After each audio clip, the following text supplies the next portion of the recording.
ಬೆಂಗಳೂರಿನಲ್ಲಿ ನಿವೃತ್ತ ಪೊಲೀಸ್ ಅಧಿಕಾರಿಯ ಬರ್ಬರ ಹತ್ಯೆಯಾಗಿದೆ. ಅವರ ಪತ್ನಿಯೇ ಕೊಂದಿದ್ದಾರೆ ಅನ್ನೋ ಹಿನ್ನೆಲೆಯಲ್ಲಿ ಪೊಲೀಸರು ಅವರ ಪತ್ನಿಯನ್ನ ಅರೆಸ್ಟ್ ಮಾಡಿದ್ದಾರೆ. ಚಿತ್ರಹಿಂಸೆ ಕೊಟ್ಟು ನಿವೃತ್ತ ಡಿಜಿ ಓಂ ಪ್ರಕಾಶ್ ಹತ್ಯೆಗೈಲಾಗಿತ್ತು. ಕಣ್ಣಿಗೆ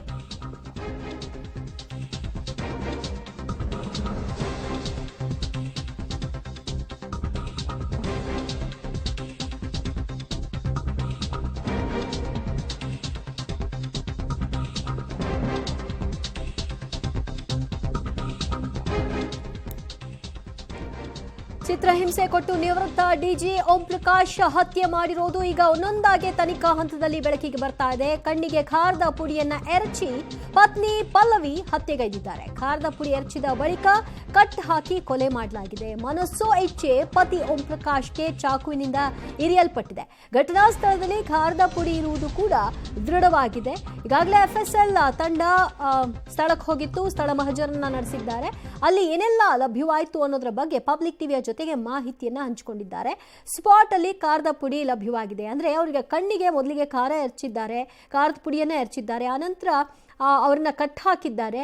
ನಂತರ ಹೊಟ್ಟೆ ಎದೆಯ ಭಾಗಕ್ಕೆ ಚಾಕುವಿನಿಂದ ಬಲವಾಗಿ ಸುಮಾರು 8 ರಿಂದ 10 ಬಾರಿ ಇರಿಯಲಾಗಿದೆ ಅನ್ನೋದು ಈಗ ಪ್ರಾಥಮಿಕ ತನಿಖೆಯಲ್ಲಿ ಗೊತ್ತಾಗ್ತಾ ಇದೆ. ಪೋಸ್ಟ್ ಮಾರ್ಟಮ್ನ ನಂತರದಲ್ಲಿ ಎಲ್ಲೆಲ್ಲಿ ಎಷ್ಟು ಬಾರಿ ಚಾಕುವಿನಿಂದ ಅಟ್ಯಾಕ್ ಆಗಿದೆ, ಹೇಗೆಲ್ಲ ಈ ಹತ್ಯೆ ಆಗಿದೆ ಅನ್ನೋದರ ಸಂಪೂರ್ಣ ವಿವರ ಲಭ್ಯವಾಗುತ್ತೆ. FSL ಟೀಮ್ ಈಗಾಗಲೇ ಸ್ಥಳಕ್ಕೆ ಹೋಗಿ ಪರಿಶೀಲನೆಯನ್ನ ಮಾಡಿದಾಗ ಅಲ್ಲಿ ಖಾರದ ಪುಡಿ ಇರೋದು ಲಭ್ಯವಾಗಿದೆ ಅನ್ನೋದನ್ನ ಹೇಳ್ತಾ ಇದ್ದಾರೆ.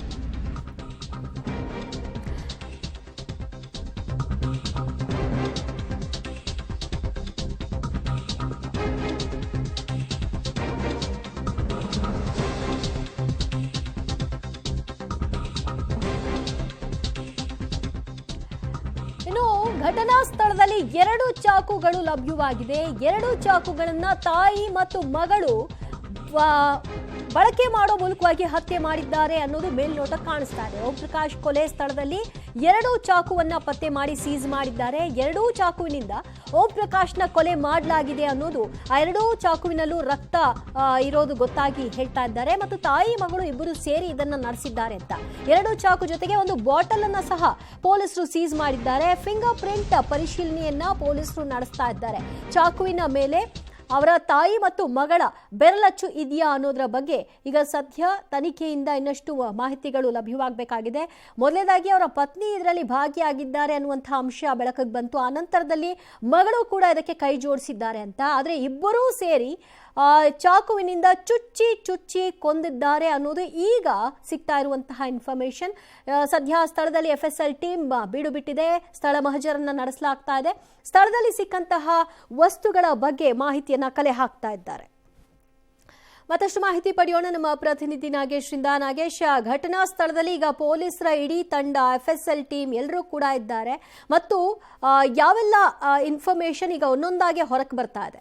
ದಿವ್ಯಾ, ಮಾಜಿ IPS ಅಧಿಕಾರಿ ಆಗಿರುವಂತಹ ಓಂ ಪ್ರಕಾಶ್ ಅವರ ಹತ್ಯೆ ಆದ ಬಳಿಕ ಪೊಲೀಸರು ಒಂದಷ್ಟು ಸಾಕ್ಷ್ಯಾಧಾರಗಳನ್ನು ಕಲೆ ಹಾಕುವ ಕೆಲಸವನ್ನು ಮಾಡ್ತಿರುವಂಥದ್ದು. ಬಹಳ ಪ್ರಮುಖವಾಗಿ ಓಂ ಪ್ರಕಾಶ್ ಅವರನ್ನು ಹತ್ಯೆ ಮಾಡುವಕ್ಕಿಂತ ಮುಂಚೆ ಅವರನ್ನು ಖಾರದ ಪುಡಿ ಹಾಕಿ ಕಟ್ಟಿ ಹಾಕಿ ನಂತರ ಚಾಕುವಿನಿಂದ ಚುಚ್ಚಿದ್ದಾರೆ ಅನ್ನುವಂಥ ವಿಚಾರಗಳು ಕೂಡ ಗೊತ್ತಾಗ್ತಿರುವಂಥದ್ದು. ಈಗಾಗಲೇ FSL ತಂಡ ಸ್ಥಳ ಪರಿಶೀಲನೆ ಮಾಡುವಂಥ ಸಂದರ್ಭದಲ್ಲಿ ಆ ರಕ್ತದ ಮಡುವಿನಲ್ಲಿ ಖಾರದ ಪುಡಿ ಇದ್ದಂಥ ವಿಚಾರವನ್ನು FSL ಟೀಮ್ ಪತ್ತೆ ಮಾಡಿರುವಂಥದ್ದು. ಹಾಗಾಗಿ ಅದರ ಜೊತೆಗೆ ಈಗಾಗಲೇ ಘಟನಾ ಸ್ಥಳದಲ್ಲಿ 2 ಚಾಕುಗಳು ಪತ್ತೆ ಆಗಿದ್ದಾವೆ ಅನ್ನುವಂಥ ವಿಚಾರಗಳು ಕೂಡ ಪೊಲೀಸರ ತನಿಖೆಯಿಂದ ಗೊತ್ತಾಗ್ತಿರುವಂಥದ್ದು. ಹಾಗಾಗಿ 2 ಚಾಕು ಸಿಕ್ಕಿರೋದ್ರಿಂದ ಮಗಳು ಮತ್ತು ಪತ್ನಿ ಇಬ್ಬರೂ ಕೂಡ ಚಾಕುವಿನಿಂದ ಹಲ್ಲೆ ಮಾಡಿರುವ ಸಾಧ್ಯತೆಗಳು ಇದ್ದಾವೆ ಅನ್ನುವಂಥ ಅನುಮಾನಗಳು ಕೂಡ ಪೊಲೀಸರಿಗೆ ಗೊತ್ತಾಗ್ತಾ ಇದೆ. ಹಾಗಾಗಿ ಈಗಾಗಲೇ ಸೀಸ್ ಮಾಡಿರುವಂಥ ಸ್ಥಳದಲ್ಲಿದ್ದಂಥ ಬಾಟಲ್ ಮತ್ತು 2 ಚಾಕುಗಳ ಮೇಲೆ ಇಬ್ಬರು ಅಂದರೆ ತಾಯಿ ಮಗಳ ಫಿಂಗರ್ ಪ್ರಿಂಟ್ ಪರಿಶೀಲನೆ ಮಾಡುವ ಕೆಲಸವನ್ನು ಕೂಡ FSL ತಂಡ ಮಾಡ್ತಾ ಇದೆ ಅನ್ನುವಂಥ ವಿಚಾರಗಳು ಕೂಡ ಗೊತ್ತಾಗ್ತಿರುವಂಥದ್ದು. ಹಾಗಾಗಿ ಪ್ರಕರಣದ ತನಿಖೆ ಸಂಬಂಧಪಟ್ಟಂತೆ ಏನೆಲ್ಲ ಪ್ರೊಸೀಜರ್ ಬೇಕು ಅವೆಲ್ಲವನ್ನು ಕೂಡ ಪೊಲೀಸರು ಮತ್ತು FSL ತಂಡ ಮಾಡ್ತಿದ್ದಾರೆ ಅನ್ನುವಂಥ ವಿಚಾರಗಳು ಕೂಡ ಗೊತ್ತಾಗ್ತಿರುವಂಥದ್ದು. ಪೊಲೀಸರ ಪ್ರಾಥಮಿಕ ತನಿಖೆ ವೇಳೆ ಒಂದೊಂದಾಗಿ ಹತ್ಯೆ ಹಿಂದಿನ ಏನು ನಡೆದಿದೆ ಅನ್ನುವಂಥ ವಿಚಾರಗಳು ಕೂಡ ಬೆಳಕಿಗೆ ಬರ್ತಾ ಇರುವಂಥದ್ದು. ದಿವ್ಯಾ, ಇವತ್ತು ಮಧ್ಯಾಹ್ನ ಸುಮಾರು 4:04ವರೆಗೆ ಮಾಹಿತಿ ಬಂದ ಮೇಲೆ ಫೈಸಲ ಇಲ್ಲಿ ಬಂದು ಅಟೆಂಡ್ ಮಾಡಿದ್ದಾರೆ. ನಂತರ ನಮಗೆ ಈ ವಿಷಯ ಬಗ್ಗೆ ಪೂರ್ತಿ ಗೊತ್ತಾಯಿತು. ಕಂಪ್ಲೇಂಟ್ ಈಗ ಮಗನ ಕಡೆಯಿಂದ ನಮಗೆ ಕೊಡ್ತಾ ಇದ್ದಾರೆ. ಯಾರಿಗೂ ಇಲ್ಲಿವರೆಗೆ ಅರೆಸ್ಟ್ ನಾವು ಮಾಡಿಲ್ಲ. ಮನೆಯಲ್ಲಿ 3 ಜನ ಆವಾಗ ಆ ಟೈಮಲ್ಲಿ ಒಟ್ಟಿಗೆ ಇದ್ರು ಅಷ್ಟು ಗೊತ್ತಾಗಿದೆ. 68 ವರ್ಷದ ನಿವೃತ್ತ ಪೊಲೀಸ್ ಅಧಿಕಾರಿಯ ಕೊಲೆ ಅಷ್ಟು ಸುಲಭದ್ದಾಗಿರಲಿಲ್ಲ. ಹೇಗೆಲ್ಲ ಸಂಚು ರೂಪಿಸಿದ್ರು, ಹೇಗೆಲ್ಲ ಈ ಕೃತ್ಯದಲ್ಲಿ ಭಾಗಿಯಾಗಿದ್ರು ಅನ್ನೋದು ಒಂದೊಂದಾಗಿ ಈಗ ಬೆಳಕಿಗೆ ಬರ್ತಾ ಇದೆ. ಇನ್ನು ಓಂ ಪ್ರಕಾಶ್ರನ್ನ ಪತ್ನಿ ಪಲ್ಲವಿಯೇ ಕೊಲೆಗೈಲಿಕ್ಕೆ ಕಾರಣಗಳೇನು ಅನ್ನೋದು ಕೂಡ ಈಗ ತನಿಖಾ ಹಂತದಲ್ಲಿ ಗೊತ್ತಾಗ್ತಾ ಇರುವಂತಹ ಅಂಶ. 10 ದಿನಗಳ ಹಿಂದೆ ಪತಿ ಪತ್ನಿ ನಡುವಣ ದೊಡ್ಡ ಮಟ್ಟದ ಜಗಳ ಆಗಿದೆ. ಅದು ಸಣ್ಣ ಪುಟ್ಟ ಜಗಳ ಉಂಡು ಮಲಗುವವರೆಗೂ ಮಾತ್ರ ಅನ್ನುವಂತಹ ಪರಿಸ್ಥಿತಿಯಲ್ಲಿ ಇರಲಿಲ್ಲ. ಪತ್ನಿ ಪಲ್ಲವಿ ಮೇಲೆ ಹಲ್ಲೆ ಮಾಡಿದ್ರಂತೆ ಪತಿ ಓಂ ಪ್ರಕಾಶ್. ಬಲವಾಗಿ ಆಕೆಯ ಮೇಲೆ ಹಲ್ಲೆ ನಡೆಸಿದ್ರ ಪರಿಣಾಮ ಸಂಬಂಧಿತವಾಗಿ ಇದರ ಮಾಹಿತಿಯನ್ನ ಹಲವರಿಗೆ ಮೆಸೇಜ್ನ ಮೂಲಕವಾಗಿಯೂ ಕೂಡ ಅವರು ಹಂಚಿಕೊಂಡಿದ್ದಾರೆ. ಪೊಲೀಸ್ ಠಾಣೆಗೆ ದೂರು ನೀಡಲು ಕೂಡ ಪತ್ನಿ ಪಲ್ಲವಿ ಮುಂದಾಗಿದ್ರಂತೆ. ಇಂದು ಚಾಕುವಿನಿಂದ 8 ರಿಂದ 10 ಬಾರಿ ಚುಚ್ಚಿ ತಮ್ಮ ಕೋಪ ಎಲ್ಲವನ್ನೂ ಕೂಡ ಶಮನ ಮಾಡಿಕೊಳ್ಳುವಂತಹ ಪ್ರಯತ್ನ ಈ ಹತ್ಯೆಯ ಮೂಲಕ ಆಗಿದೆ ಅಂತ ಕಾಣಿಸ್ತಾ ಇದೆ. ಇಡೀ ಮನೆಯೆಲ್ಲ ರಕ್ತ ಸಿಕ್ತವಾಗಿತ್ತು. ಪತಿ ಓಂ ಪ್ರಕಾಶ್ ಕೊಲೆ ಬಳಿಕ ವಿಡಿಯೋ ಕಾಲ್ ಒಂದನ್ನು ಮಾಡಿದ್ದಾರೆ. ಯಾರಿಗೆ ವಿಡಿಯೋ ಕಾಲ್ ಮಾಡಿದ್ದಾರೆ, ಏನಂತ ಕಾಲ್ ಮಾಡಿದ್ದಾರೆ, ಇದರ ಬಗ್ಗೆಯೂ ಕೂಡ ಮಾಹಿತಿ ಸಿಕ್ಕಿದೆ. ಮತ್ತೋರ್ವ ನಿವೃತ್ತ DG RK ದತ್ತ ಅವರ ಪತ್ನಿಗೆ ವಿಡಿಯೋ ಕಾಲ್ ಮಾಡಿ ಆಕೆ ಒಂದು ಪದವನ್ನು ಬಳಕೆ ಮಾಡ್ತಾರೆ, ಐ ಹ್ಯಾವ್ ಫಿನಿಶ್ಡ್ ಮಾನ್ಸ್ಟಾರ್ ಅಂತ. ಅಂದರೆ ಆ ಮೆಂಟಾಲಿಟಿ ಹೇಗಿತ್ತು ಅನ್ನೋದನ್ನ ಗಮನಿಸ್ಕೊಳ್ಳಿ. ಹತ್ಯೆ ಆದ ನಂತರದಲ್ಲಿ ಯಾವುದೇ ರೀತಿಯಾದಂತಹ ಭಯ ಅಳುಕು ಏನೂ ಇಲ್ಲದೆ ಒಂದು ಫೋನ್ ಮಾಡೋ ಮೂಲಕವಾಗಿ ಈ ಮೆಸೇಜನ್ನ ಕೊಡ್ತಾರೆ, ಕೊಲೆ ಮಾಡಿದ್ದೀನಿ ನೋಡು, ಇವತ್ತು ನೆಮ್ಮದಿ ಸಿಕ್ತು ಅಂತ ಪಲ್ವಿ ಹೇಳ್ಕೊಳ್ತಾರೆ. ಸೊ ವಾರದ ಹಿಂದೆ IPS ಅಧಿಕಾರಿಗಳಿಗೂ ಕೂಡ ಮೆಸೇಜ್ ಅನ್ನ ಮಾಡಿರ್ತಾರೆ ಓಂ ಪ್ರಕಾಶ್ ಅವರ ಪತ್ನಿ ಪಲ್ಲವಿ ಅವರು. ಆ ಮೆಸೇಜ್ ಮಾಡೋ ಮೂಲಕವಾಗಿ ತನಗೆ ಮತ್ತು ತನ್ನ ಮಗಳಿಗೆ ದೈಹಿಕ ಮಾನಸಿಕ ಹಿಂಸೆಯನ್ನ ಕೊಡ್ತಾ ಇದ್ದಾರೆ ಓಂ ಪ್ರಕಾಶ್ ಅನ್ನುವಂತಹ ಒಂದು ಮೆಸೇಜ್ ಅನ್ನ ಕಳಿಸಿದ್ದಾರೆ. ಅದು ಕೇವಲ ಒಂದು ಇನ್ಫಾರ್ಮೇಶನ್ ಆಗಿರಲಿಲ್ಲ, ಬದಲಾಗಿ ಅದರ ಸಂಬಂಧ ದೂರನ್ನ ದಾಖಲು ಮಾಡ್ಕೊಳ್ಳಿ ಅನ್ನುವಂತಹ ರಿಕ್ವೆಸ್ಟ್ ಕೂಡ ಇತ್ತು.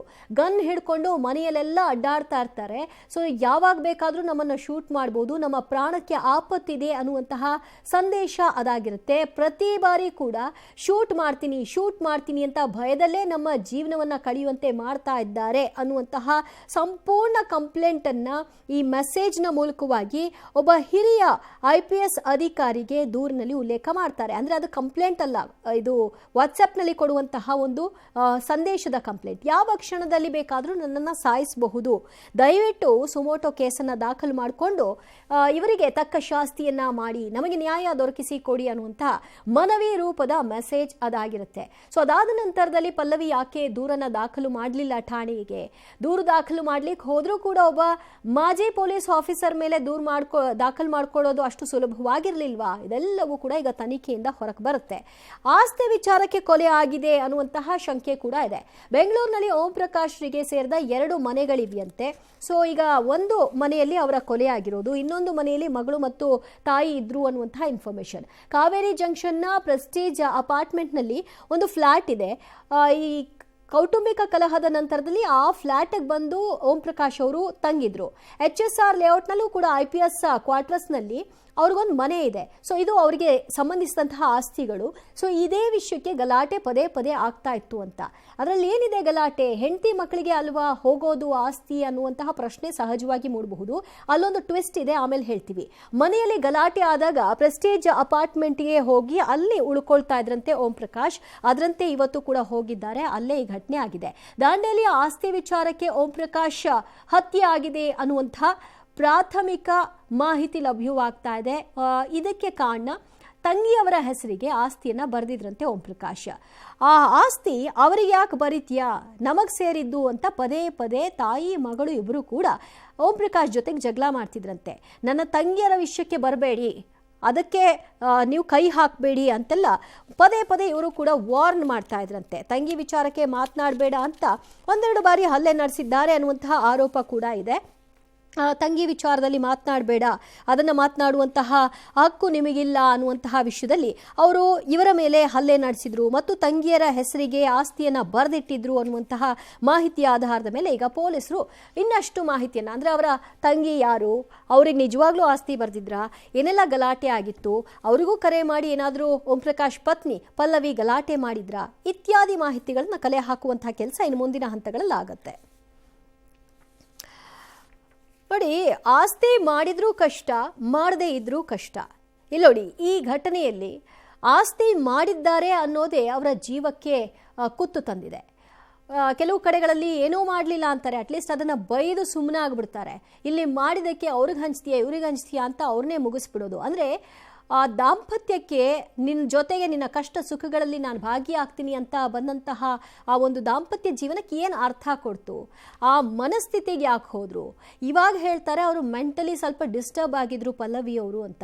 ಅದು ನಿಜಾನಾ? ನಿಜವೇ ಆಗಿದ್ರೆ ಅವರು ಟ್ರೀಟ್ಮೆಂಟ್ ತಗೊಳ್ತಾ ಇದ್ರಾ? ಇದು ಕೂಡ ತನಿಖೆಯಲ್ಲಿ ಗೊತ್ತಾಗಬೇಕು. ಆಸ್ತಿಗಾಗಿಯೇ ನಡೀತಾ ಓಂ ಪ್ರಕಾಶ್ ಅವರ ಮರ್ಡರ್. 1996ರಲ್ಲಿ ಉತ್ತರ ಕನ್ನಡ SP ಆಗಿದ್ರು ಓಂ ಪ್ರಕಾಶ್. ಜೋಯಿಡಾದ ನಗೋಡ ಗ್ರಾಮದಲ್ಲಿ 2 ಎಕರೆ 20 ಗುಂಟೆ ಆಸ್ತಿ ಇತ್ತು. ಮಗನ ಹೆಸರಿನಲ್ಲಿ ಜಮೀನನ್ನು ಖರೀದಿ ಮಾಡಿದ್ದಾರೆ ಓಂ ಪ್ರಕಾಶ್ ಅವರು. ಅದೇ ಭೂಮಿಯಲ್ಲಿ ಶ್ರೀಗಂಧ, ಬೆಲೆ ಬಾಳುವಂತಹ ಮರಗಳ ತೋಟವೂ ಕೂಡ ಇದೆ. ಜೋಯಿಡಾದ ಖಾಸಗಿ ಶಾಲೆಯಲ್ಲಿ ಹಿಂದಿ ಟೀಚರ್ ಆಗಿದ್ದಂತಹ ಸಹೋದರಿ. ಆಸ್ತಿಗಾಗಿಯೇ ನಡೀತಾ ಅಂದರೆ ಆ ಸಹೋದರಿ ಏನಿದ್ದಾರೆ ಅವರಿಗೂ ಕೂಡ ಇವರ ಆಸ್ತಿಯಲ್ಲಿ ಒಂದಷ್ಟು ಪಾಲನ್ನು ಬರೆದು ಬಿಟ್ಟಿದ್ದಾರೆ ಅನ್ನೋ ವಿಷಯ ಈಗ ಇರುವಂತಹ ಮೇನ್, ಈ ಹತ್ಯೆಗೆ ಇರುವಂತಹ ಇಂಟೆನ್ಷನ್. ಮತ್ತಷ್ಟು ಮಾಹಿತಿ ಪಡೆಯೋಣ ನಮ್ಮ ಪ್ರತಿನಿಧಿ ನಾಗೇಶ್ರಿಂದ. ನಾಗೇಶ್, ಈಗ ಪದೇ ಪದೇ ಆಸ್ತಿ ವಿಚಾರಕ್ಕೆ ಈ ಗಲಾಟೆ ಆಗಿದೆ ಅಂತ ತಿಳಿದು ಬರ್ತಾ ಇದೆ. ಅದಕ್ಕೆ ಸಂಬಂಧಪಟ್ಟ ಹಾಗೆ ಅವರ ಕುಟುಂಬಸ್ಥರು ಏನಾದರೂ ಮಾಹಿತಿಯನ್ನು ಹಂಚಿಕೊಳ್ತಾ ಇದ್ದಾರಾ? ಅವರ ಪುತ್ರ ಇರಬಹುದು, ಅವರ ತಂಗಿ ಇರಬಹುದು. ದಿವ್ಯಾ, ನಿವೃತ್ತ ಪೊಲೀಸ್ ಮಹಾನಿರ್ದೇಶಕರಾಗಿದ್ದಂಥ ಓಂ ಪ್ರಕಾಶ್ ಅವರ ಹತ್ಯೆ ಆದ ಬಳಿಕ ಯಾವ ಕಾರಣಕ್ಕಾಗಿ ಈ ಹತ್ಯೆ ಆಗಿದೆ ಅನ್ನುವಂಥದ್ದನ್ನು ಪತ್ತೆ ಮಾಡುವ ಕೆಲಸವನ್ನು ಈಗಾಗಲೇ ಪೊಲೀಸರು ಮಾಡ್ತಿರುವಂಥದ್ದು. ಭಾಳ ಪ್ರಮುಖವಾಗಿ ಪ್ರಾಥಮಿಕವಾಗಿ ಪೊಲೀಸರಿಗೆ ಸಿಕ್ಕಂಥ ವಿಚಾರ ಏನಂದರೆ ಆಸ್ತಿಯ ವಿಚಾರವಾಗಿಯೇ ಓಂ ಪ್ರಕಾಶ್ ಅವರ ಹತ್ಯೆ ಆಗಿದೆ ಅನ್ನುವಂಥ ವಿಚಾರ ಪ್ರಾಥಮಿಕ ತನಿಖೆ ವೇಳೆ ಗೊತ್ತಾಗ್ತಿರುವಂಥದ್ದು. ಹಾಗಾಗಿ ಈ ಆಸ್ತಿಯ ವಿಚಾರಕ್ಕೆ ಈ ಒಂದು ಹತ್ಯೆ ಆಗಿದೆ ಅನ್ನುವಂಥದ್ರ ಬಗ್ಗೆ ಒಂದಷ್ಟು ಪೂರಕ ದಾಖಲೆಗಳನ್ನು ಪತ್ತೆ ಹಚ್ಚುವ ಕೆಲಸವನ್ನು ಒಂದು ಕಡೆ ಮಾಡೋದಾದರೆ, ಈಗಾಗಲೇ ಈ ಘಟನೆ ಸಂಬಂಧಪಟ್ಟಂತೆ ಅವರ ಮಗ ಕಾರ್ತಿಕ್ ಅವರು ಕೂಡ HSR ಲೇಔಟಲ್ಲಿ ಒಂದು ದೂರನ್ನು ಕೊಡಲಿಕ್ಕೆ ಮುಂದಾಗಿದ್ದಾರೆ ಅನ್ನುವಂಥ ವಿಚಾರವನ್ನು ಕೂಡ ಈಗ ಗೊತ್ತಾಗಿರುವಂಥದ್ದು. ಹಾಗಾಗಿ ಯಾವ ವಿಚಾರವನ್ನು ಇಟ್ಕೊಂಡು ಅವರು ದೂರು ಕೊಡ್ತಾರೆ ಅನ್ನುವಂಥದ್ದು ಕೂಡ ಬಹಳ ಪ್ರಮುಖವಾಗಿರುವಂಥ ವಿಚಾರ. ಮೇಲ್ನೋಟಕ್ಕೆ ಈ ಹತ್ಯೆಯ ಹಿಂದಿನ ಕಾರಣವನ್ನು ಹುಡುಕಿದಂಥ ಸಂದರ್ಭದಲ್ಲಿ ಆಸ್ತಿಯ ವಿಚಾರಕ್ಕಾಗಿ ಗಂಡ ಹೆಂಡತಿಯ ನಡುವೆ ಸಾಕಷ್ಟು ಬಾರಿ ಗಲಾಟೆ ಆಗಿತ್ತು ಅನ್ನುವಂಥ ವಿಚಾರಗಳು ಕೂಡ ಗೊತ್ತಾಗಿರುವಂಥದ್ದು. ಈ ಹಿಂದೆ ಇದೇ ಪಲ್ಲವಿ ಅವರು ಓಂ ಪ್ರಕಾಶ್ ಅವರ ವಿರುದ್ಧ ಗಲಾಟೆ ಮಾಡಿಕೊಂಡು ಮನೆಯ ಮುಂಭಾಗದಲ್ಲಿ ಪ್ರೊಟೆಸ್ಟ್ ಮಾಡಿ ಪತಿಯ ವಿರುದ್ಧ ಆಕ್ರೋಶವನ್ನು ಹೊರಹಾಕಿದ್ರು ಅನ್ನುವಂಥ ವಿಚಾರಗಳು ಕೂಡ ಗೊತ್ತಾಗ್ತಿರುವಂಥದ್ದು. ಹಾಗಾಗಿ ಒಮ್ಮೆ ಈ ಒಂದು ಗಲಾಟೆ ಮತ್ತು ಆಸ್ತಿಯ ವಿಚಾರವನ್ನೇ ಇಟ್ಟುಕೊಂಡೇ ಪೊಲೀಸ್ ಠಾಣೆಗೂ ಕೂಡ ಹೋಗಿದ್ರು ಅನ್ನುವಂಥ ವಿಚಾರಗಳು ಕೂಡ ಈಗ ಪ್ರಾಥಮಿಕವಾಗಿ ತಿಳಿದು ಬರ್ತಾ ಇರುವಂಥದ್ದು. ಆ ಕಾರಣಕ್ಕಾಗಿ ಪೊಲೀಸರು ಈಗಾಗಲೇ ಈ ಒಂದು ಮಾಹಿತಿಯನ್ನು ಕಲೆ ಹಾಕೋದ್ರ ಜೊತೆಗೆ ಅವರನ್ನು ಪ್ರಾಥಮಿಕವಾಗಿ ತನಿಖೆ ಮಾಡಲಿಕ್ಕೂ ಕೂಡ ಮುಂದಾಗಿದ್ದಾರೆ ಅನ್ನುವಂಥ ವಿಚಾರಗಳು ಕೂಡ ಗೊತ್ತಾಗ್ತಿರುವಂಥದ್ದು. ಹಾಗಾಗಿ ಮಗ ಆ ತಾಯಿಯ ವಿರುದ್ಧವಾಗಿ ದೂರು ಕೊಡುವಂಥ ಸಂದರ್ಭದಲ್ಲಿ ಯಾವೆಲ್ಲ ಅಂಶಗಳನ್ನು ಉಲ್ಲೇಖ ಮಾಡಿ ದೂರನ್ನು ಕೊಡ್ತಾರೆ ಅನ್ನುವಂಥದ್ದು ಕೂಡ ಬಹಳ ಪ್ರಮುಖವಾಗಿರುವಂಥ ವಿಚಾರ. ಆ ವಿಚಾರವನ್ನು ಇಟ್ಕೊಂಡು ಪೊಲೀಸರು ಈ ಪ್ರಕರಣಕ್ಕೆ ಸಂಬಂಧಪಟ್ಟಂತೆ ಹೆಚ್ಚಿನ ತನಿಖೆ ಮಾಡಲಿಕ್ಕೆ ಮುಂದಾಗಿದ್ದಾರೆ ಅನ್ನುವಂಥ ವಿಚಾರಗಳು ಈಗ ಬೆಳಕಿಗೆ ಬರ್ತಿರುವಂಥದ್ದು. ದಿವ್ಯಾ, ಥ್ಯಾಂಕ್ ಯು ನಾಗೇಶ್ ನಿಮ್ಮೆಲ್ಲ ಮಾಹಿತಿಗೆ. ಓಂ ಪ್ರಕಾಶ್ ಅವರ ಪತ್ನಿ ಪಲ್ಲವಿ ಹಲವಾರು ಆರೋಪಗಳನ್ನ ಮಾಡ್ತಾ ಇದ್ದಾರೆ. ಹಲವರಿಗೆ ಅವರು ಮೆಸೇಜ್ಗಳನ್ನು ಕೂಡ ಮಾಡಿದ್ದಾರೆ, ವಿಡಿಯೋ ಕಾಲ್ಸ್ಗಳನ್ನು ಮಾಡಿದ್ದಾರೆ. ನನ್ನ ಪತಿ ಹೀಗೆಲ್ಲ ನನಗೆ, ನನ್ನ ಮಗಳಿಗೆ ಚಿತ್ರಹಿಂಸೆ ಕೊಡ್ತಿದ್ದಾರೆ ಅಂತ. ಅಂತಹ ಪರಿಸ್ಥಿತಿ ಏನಿತ್ತು ಓಂ ಪ್ರಕಾಶ್ಗೆ ಅನ್ನೋದು ಕೂಡ ಇಲ್ಲಿ ಪ್ರಶ್ನೆ ಆಗುತ್ತೆ. ಮತ್ತಷ್ಟು ಮಾಹಿತಿ ಪಡೆಯೋಣ ನಮ್ಮ ಪ್ರತಿನಿಧಿ ನವೀನ್ ಸಾಗರ್ರಿಂದ. ನವೀನ್ ಸಾಗರ್ ಅವರಿಗೆ ಜೋಯಿಡಾದಲ್ಲಿ ಒಂದಷ್ಟು ಆಸ್ತಿ ಇತ್ತು, ಅದರಲ್ಲಿ ಬೆಲೆ ಬಾಳುವಂತಹ ಮರಗಳನ್ನು ಕೂಡ ಅವರು ಬೆಳೆಸಿದ್ದಾರೆ ಅನ್ನುವಂತಹ ಮಾಹಿತಿ. ಸದ್ಯ ಆಸ್ತಿ ಯಾರ ಹೆಸರಲ್ಲಿದೆ, ಈಗ ಆ ವಿಷಯಕ್ಕೆ ಈ ಕೊಲೆ ಆಗಿದೆ ಅನ್ನುವಂತಹ ಅನುಮಾನಗಳು ವ್ಯಕ್ತವಾಗ್ತಾ ಇದೆ. ಅದರ ಬಗ್ಗೆ ಏನೆಲ್ಲ ಇನ್ಫಾರ್ಮೇಶನ್ ಲಭ್ಯವಾಗ್ತಿದೆ? ಉತ್ತರ ಕನ್ನಡ ಜಿಲ್ಲೆಯಲ್ಲಿ 1996ರಲ್ಲಿ SP ಆಗಿ ಓಂ ಪ್ರಕಾಶ್ ಅವರು ಕಾರ್ಯವನ್ನು ನಿರ್ವಹಿಸಿದ್ರು.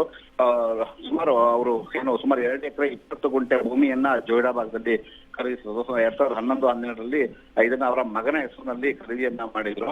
ಅದರ ನಂತರದಲ್ಲಿ ಇಲ್ಲಿ ಗಂಧದ ತೋಟವನ್ನ ಮಾಡಿದ್ರು, ಹಾಗೆ ಕಾಳ್ಮೆಣಸು, ಇತರೆ ವಾಣಿಜ್ಯ ಬೆಳೆಗಳನ್ನು ಕೂಡ ಇಲ್ಲಿ ಬೆಳೆದಿದ್ರು. ಅದರ ಜೊತೆಗೆ ಒಂದು ಐಷಾರಾಮಿ ಗೆಸ್ಟ್ ಹೌಸ್ ಅನ್ನು ಕೂಡ ಅಲ್ಲಿ ನಿರ್ಮಾಣ ಮಾಡಿದ್ರು. ಅವರ ತಂಗಿಯು ಕೂಡ ಜೋಯಿಡಾದಲ್ಲಿ ಒಂದು ಖಾಸಗಿ ಶಿಕ್ಷಣ ಸಂಸ್ಥೆಯಲ್ಲಿ ಕೆಲಸವನ್ನ ಮಾಡ್ತಾ ಇದ್ರು.